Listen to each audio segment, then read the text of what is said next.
to make sense of life, the mundanity of it all.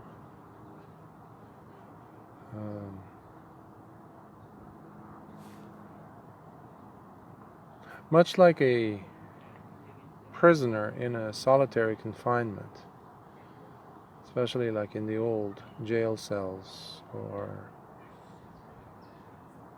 prison chambers in old castles and things like that, or anywhere like that, that has protruding rocks and stones and things.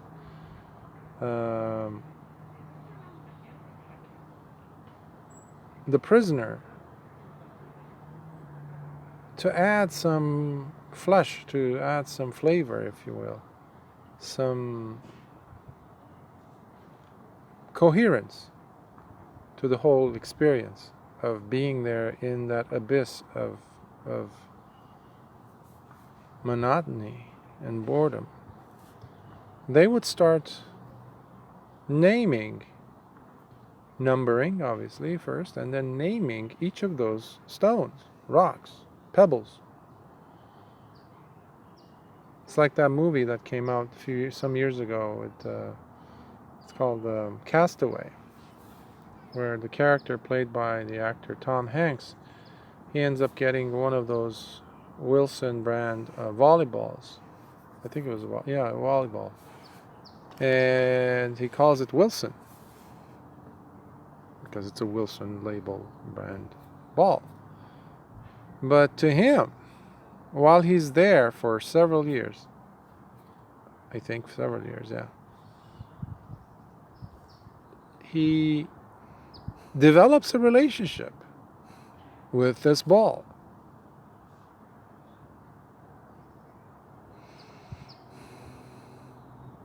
Just like that prisoner in that dark or barely lit jail cell, giving characters, giving significance,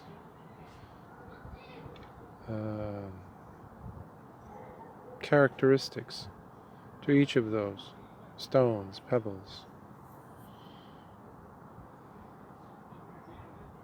cobblestones, whatever it may be. And now in life,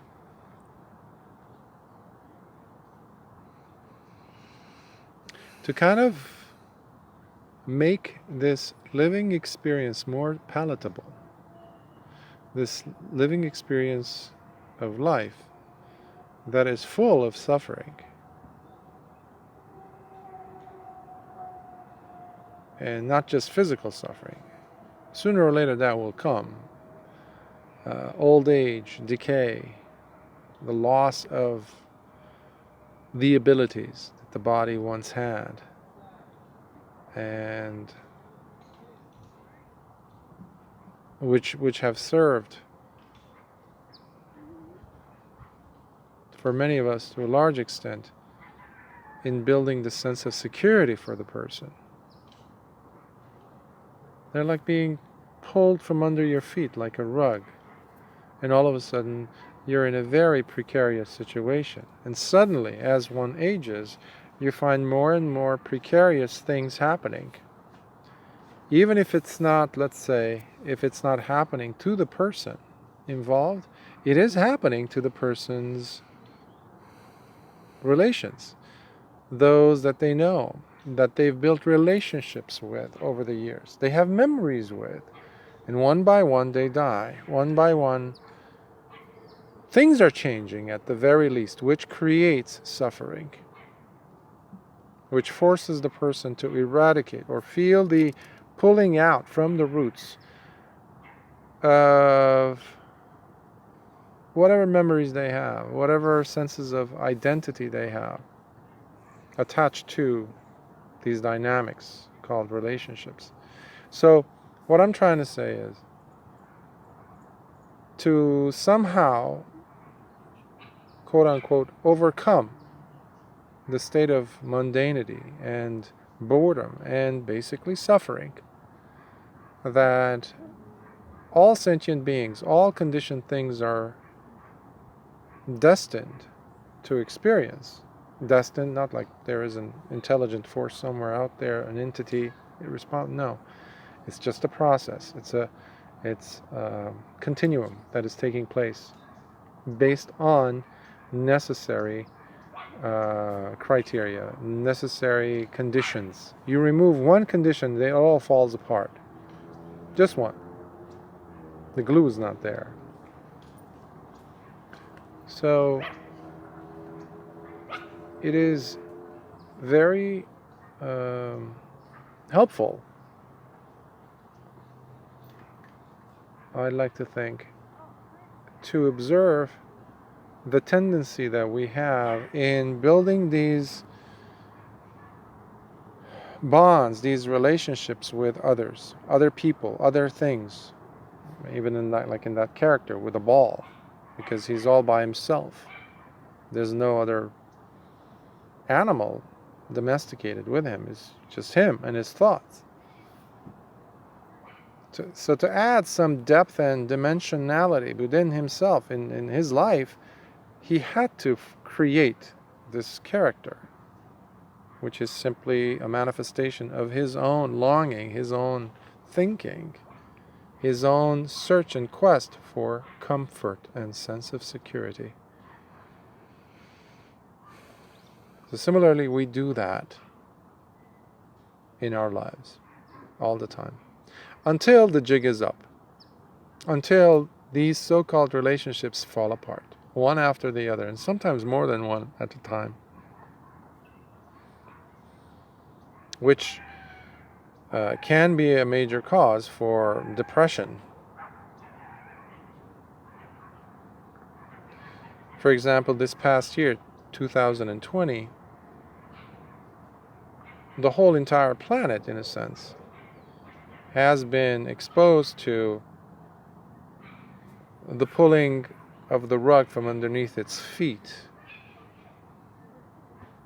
when it was presented with this so-called virus, where their sense of security was taken away. And many people became severely depressed and are severely depressed. So many people have lost hope because they're not able to go to their favorite coffee shop to, just to unplug or to add some significance to their lives.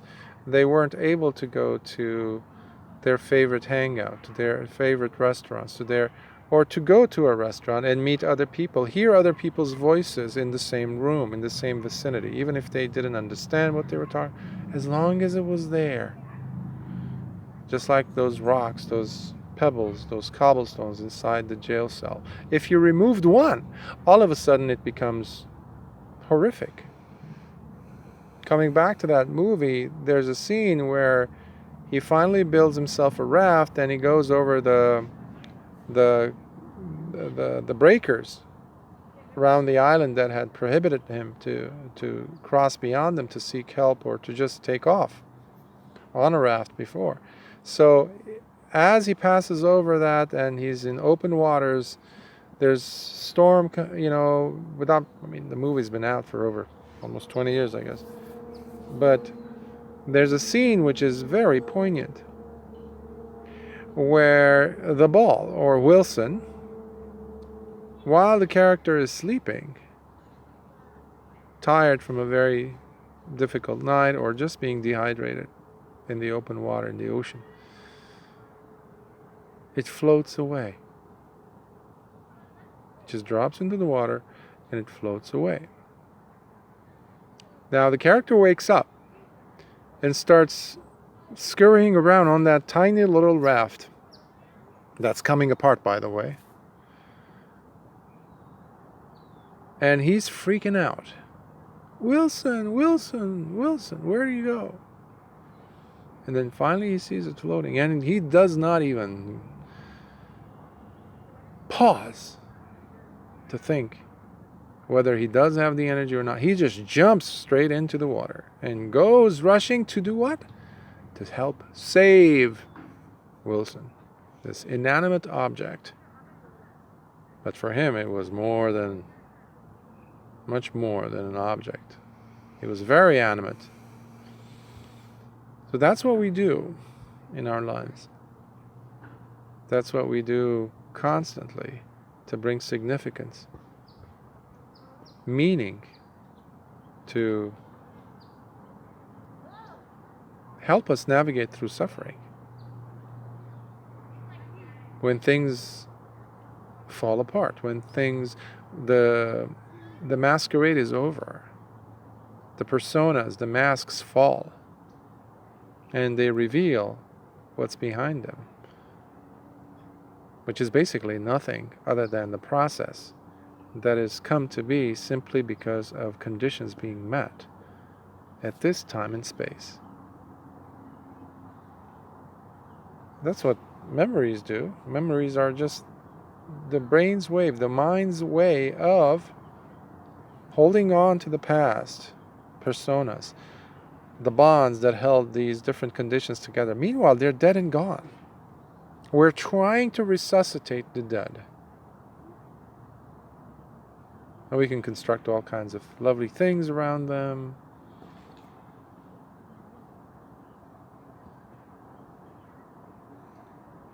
Now, the Dhamma the practice of meditation is geared towards uncovering this before it's too late for the person. Too late in the sense when the person is about to die and the whole life has been wasted, struggling, going after these things.